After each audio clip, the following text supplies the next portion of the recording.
साथियों, आज की क्लास में हम भारतीय इतिहास यानी कि इंडियन हिस्ट्री से जुड़े 20 महत्वपूर्ण क्वेश्चनों को हल करने का प्रयास करेंगे व्याख्या सहित। और ये 20 क्वेश्चन ऐसे क्वेश्चन हैं जो या तो बार बार भर्ती परीक्षाओं में पूछे जा रहे हैं और या फिर आगामी भर्ती परीक्षाओं में इन क्वेश्चनों से कोई क्वेश्चन उठाया जा सकता है, इनकी व्याख्याओं से उठाया जा सकता है।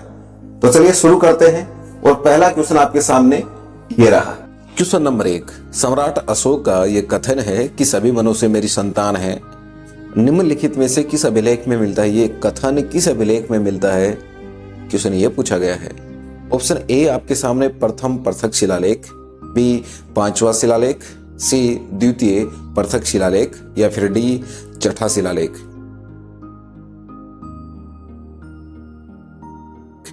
तो इसका सही विकल्प होगा प्रथम पृथक शिलालेख। व्याख्या कुछ इस प्रकार से। प्रथम पृथक शिलालेख जो कि धौले में स्थापित था, में अशोक ने कहा था कि सभी मनुष्य मेरी संतान हैं। इसके साथ ही अशोक ने कहा कि विद्रोह पर न आवे और अपने कर्तव्यों का पालन करे। क्वेश्चन नंबर 2, चंपारण आने के लिए गांधी जी को किसने प्रेरित किया था? ऑप्शन आपके सामने ए जेबी कृपलानी, बी राजकुमार शुक्ल, सी नारायण सिन्हा या फिर डी राजेंद्र प्रसाद।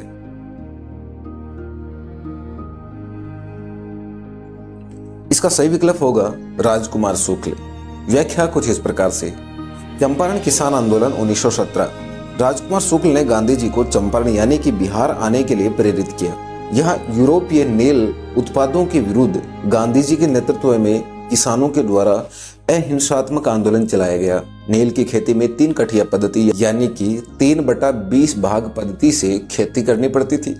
राजेंद्र प्रसाद के सहयोग से गांधी जी ने कृषकों की वास्तविक स्थिति की जांच की थी। इस आंदोलन के पश्चात 3 कठिया पद्धति समाप्त कर अवैध रूप से वसूल धन का 25% भाग किसानों को वापस कर दिया गया। क्वेश्चन नंबर 3, निम्नलिखित में से सर्वप्रथम पित्रा शैली का प्रयोग किस इमारत में हुआ था? ऑप्शन आपके सामने ए एतमादुद्दौला के मकबरे में, बी बुलंद दरवाजा में, सी पंचमहल में या फिर डी हुमायूं के मकबरे में।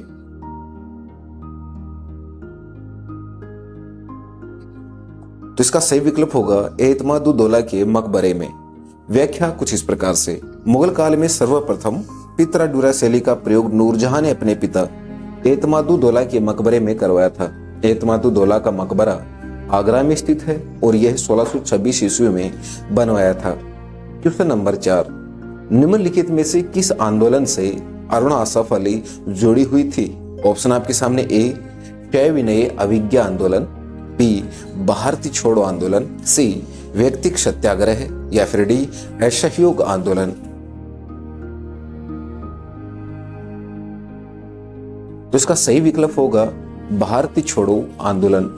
व्याख्या कुछ इस प्रकार से। भारतीय छोड़ो आंदोलन 1942 में कांग्रेस के बड़े नेताओं को गिरफ्तार कर लिया गया था। अंग्रेजों के दमन के बाद भूमिगत आंदोलन का नेतृत्व जयप्रकाश, राम मनोहर लोहिया और अरुणा असफ अली आदि ने किया था। क्वेश्चन नंबर 5, निम्नलिखित में से कौन भारत छोड़ो आंदोलन से संबंधित नहीं था? ऑप्शन आपके सामने ए अरुणा असफ अली, बी महात्मा गांधी, सी मोहम्मद अली जिन्ना या फिर डी जयप्रकाश नारायण।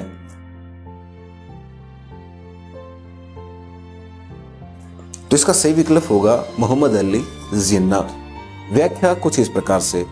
भारतीय छोड़ो आंदोलन में मोहम्मद अली जिन्ना ने भाग नहीं लिया था, परंतु अरुणा असफ अली और जयप्रकाश नारायण ने गांधी जी की गिरफ्तारी के बाद आंदोलन का भूमिगत रूप से संचालन और नेतृत्व किया था। क्वेश्चन नंबर 6, निम्नलिखित में से किस दल ने 3 जुलाई 1947 को भारत के विभाजन के विरुद्ध काले दिवस के रूप में मनाया था? क्योंकि विभाजन के बाद मुस्लिम बाहुल प्रांतों को चुनाव करना था कि वो भारत में शामिल होंगे या नवगठित पाकिस्तान में।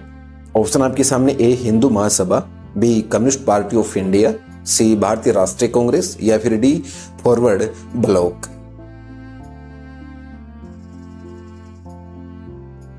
इसका सही विकल्प होगा हिंदू महासभा यानी कि ए ऑप्शन इसमें सही है। व्याख्या कुछ इस प्रकार से। हिंदू महासभा ने 3 जुलाई 1947 को भारत के विभाजन के विरुद्ध काले दिवस के रूप में मनाया था, क्योंकि विभाजन के बाद मुस्लिम बाहुल प्रांतों को सुनिश्चित करना था कि वो भारत में शामिल होंगे या नवगठित पाकिस्तान में। क्वेश्चन नंबर 7, 19वीं शताब्दी में यंग बंगाल आंदोलन के प्रवर्तक थे। ऑप्शन आपके सामने, A Henry Vivian Derozio, B पियरी चंद्र मित्रा, सी रसी कुमार मलिक या फिर डी रामतनु लाहिड़ी।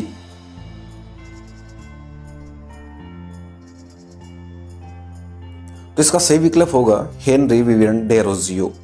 व्याख्या कुछ इस प्रकार से, बंगाल में राष्ट्रीय चेतना को जागृत करने के उद्देश्य से हेनरी विवियन डेरोजियो ने 1809 से 31 ईस्वी तक यंग बंगाल आंदोलन चलाया।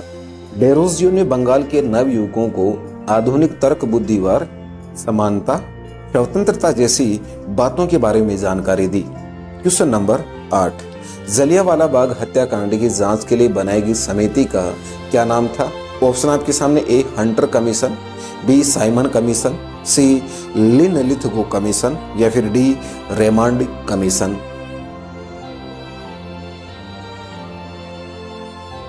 तो इसका सही विकल्प होगा हंटर कमीशन। व्याख्या कुछ इस प्रकार से, ब्रिटिश सैन्य अधिकारी जनरल डायर ने 13 अप्रैल 1919 को जलियांवाला बाग में एकत्रित निहत्थे लोगों पर अंधाधुंध गोलियां बरसाई थी। उसी घटना की जांच के लिए कमेटी का गठन हुआ था। उसके अध्यक्ष जीसी हंटर थे। बाद में इस कमीशन ने जनरल डायर को निर्दोष करार दिया। क्वेश्चन नंबर 9, निम्नलिखित में से पुरुष सूक्त किस भाग का है? ऑप्शन आपके सामने, ए ऋग्वेद का, बी महाभारत का, सी अथर्ववेद का या फिर डी भगवत गीता का।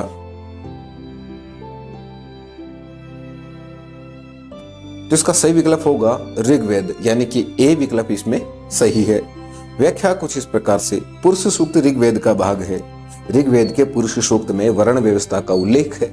इसमें विराट पुरुष के मुख से ब्राह्मण, भुजा से क्षत्रिय, जांघ से वैश्य और पैरों से शूद्र की उत्पत्ति मानी जाती है। क्वेश्चन नंबर 10, पानीपत के तृतीय युद्ध में मराठों की ओर से लड़ते हुए मरने वाले मुसलमान सेना नायक था।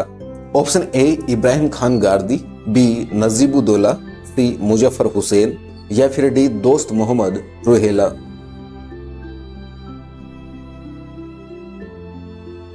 इसका सही विकल्प होगा इब्राहिम खान गारदी। व्याख्या कुछ इस प्रकार से, पानीपत का तृतीय युद्ध 14 जनवरी 1761 ईस्वी को होता है। यह युद्ध मराठा सदाशिव भाऊ और अफगान अहमद शाह अब्दाली के बीच हुआ, जिसमें मराठों की पराजय हुई। अफगानों द्वारा मराठा तोपजी इब्राहिम खान गारदी को बंदी बनाकर उसकी हत्या कर दी गई थी। क्वेश्चन नंबर 11, इसमें कथन है। कथन नंबर 1 है 1857 की क्रांति की शुरुआत एक सैन्य विद्रोह के रूप में हुई। नंबर 2 कथन, कालांतर में इसका स्वरूप बदलकर ब्रिटिश सत्ता के विरुद्ध एक जनव्यापी विद्रोह के रूप में हो गया, जिसे भारत का पहला स्वतंत्रता संग्राम कहा गया। उपयुक्त कथनों में से कौन सा या कौन से सही है? ऑप्शन आपके सामने, ए केवल 1, बी केवल 2, सी 1 और 2 दोनों या फिर डी नहीं 1 और नहीं 2।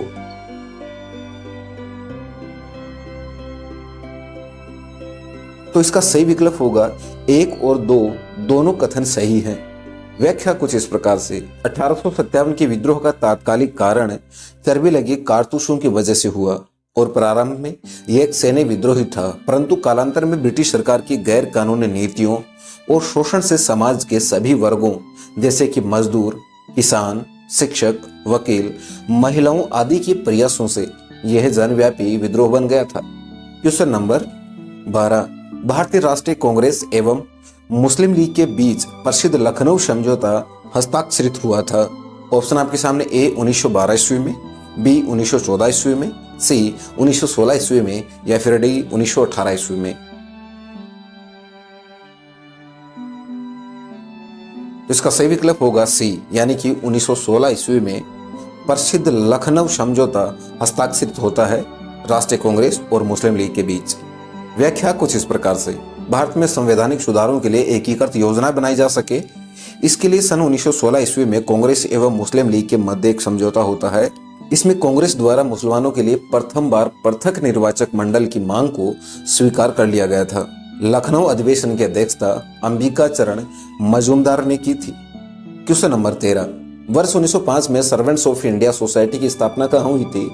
ऑप्शन आपके सामने, ए कोल्हापुर में, बी सतारा में, सी सूरत में या फिर डी पूना में। तो इसका सही विकल्प होगा पूना में। व्याख्या कुछ इस प्रकार से। गोपाल कृष्ण गोखले ने वर्ष 1905 में पूना में भारत सेवक मंडल यानी कि सर्वेंट्स ऑफ इंडिया सोसाइटी की स्थापना की थी। इस सोसाइटी ने वी श्रीनिवास शास्त्री, जी के देवधर पंडित, हृदयनाथ कंजरू, एन जोशी जैसे महान समाज सेवक पैदा किए। क्वेश्चन नंबर 14, मुस्लिम लीग के किस अधिवेशन में एम जिन्ना ने 2 राष्ट्रों के सिद्धांत को प्रतिपादित किया था? ऑप्शन आपके सामने। ए अमृतसर अधिवेशन 1919, बी इलाहाबाद अधिवेशन 1930, सी लखनऊ अधिवेशन 1937 या फिर डी लाहौर अधिवेशन 1940 ईस्वी।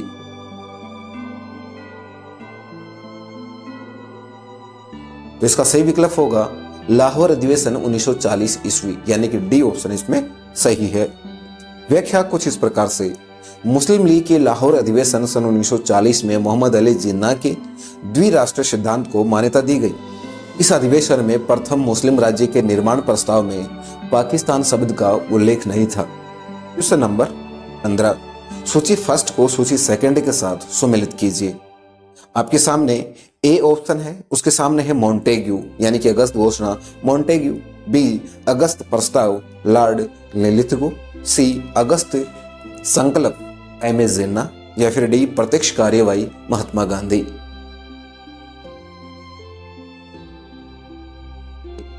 तो इसका सही विकल्प है ए। व्याख्या कुछ इस प्रकार से। नंबर 1 अगस्त घोषणा मॉन्टेग्यू 20 अगस्त 1917 ईस्वी। नंबर 2 अगस्त प्रस्ताव लॉर्ड लिलिथगो 8 अगस्त 1940 ईस्वी। नंबर 3 अगस्त संकल्प महात्मा गांधी 9 अगस्त 1942 ईस्वी।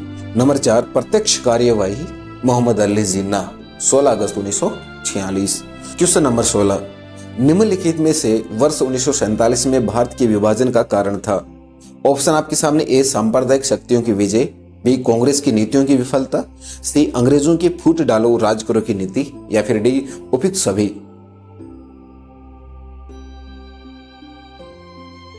तो इसका सही विकल्प होगा उपयुक्त सभी।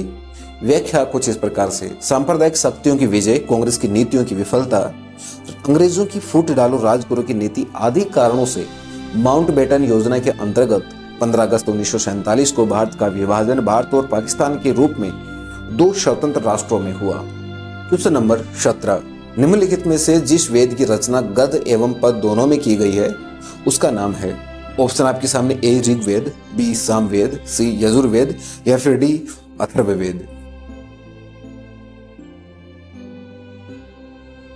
तो इसका सही विकल्प होगा यजुर्वेद। व्याख्या कुछ इस प्रकार से। यजुर्वेद की रचना गद एवं पद दोनों में की गई है। यजुर्वेद यज्ञ संबंधी विधि विधानों से संबंधित है। इसके 2 भाग हैं, शुक्ल यजुर्वेद यानी कि केवल पद में है और कृष्ण यजुर्वेद जो पद एवं गद दोनों में है। क्वेश्चन नंबर 18 है, अशोक के किस स्तंभ लेख पर हाथी का अंकन किया गया है? ऑप्शन आपके सामने। ए सांची, बी सारनाथ, सी संकिसा या फिर डी रामपुरवा।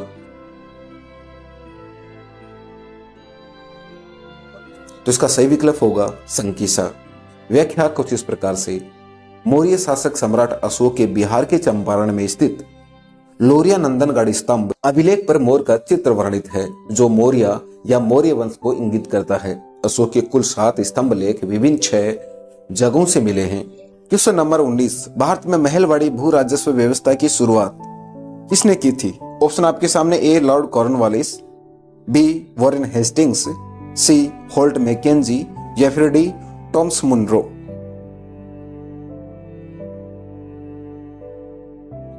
इसका सही विकल्प होगा होल्ट मैकेंजी यानी कि सी ऑप्शन इसमें सही है। महलवाड़ी, महल का अर्थ गांव होता है। महलवाड़ी व्यवस्था को होल्ट मैकेंजी ने शुरू किया। इसी अवध में तालुकदारी व्यवस्था और मध्य प्रांत एवं बरार में मालगुजारी भी कहते थे।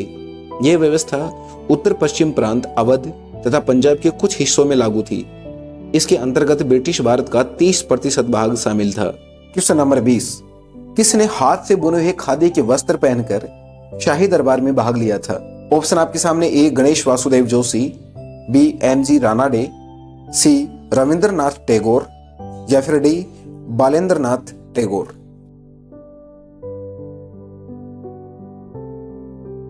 इसका सही विकल्प है ए गणेश वासुदेव जोशी। व्याख्या कुछ इस प्रकार से। महाराष्ट्र के समाज सुधारक और सामाजिक कार्यकर्ता गणेश वासुदेव जोशी ने स्वदेशी वस्तुओं के उत्पादन पर बल दिया। और 1877 ईस्वी में लगे शाही दरबार में स्वयं हाथ से बुने खादी के वस्त्र पहनकर गए थे।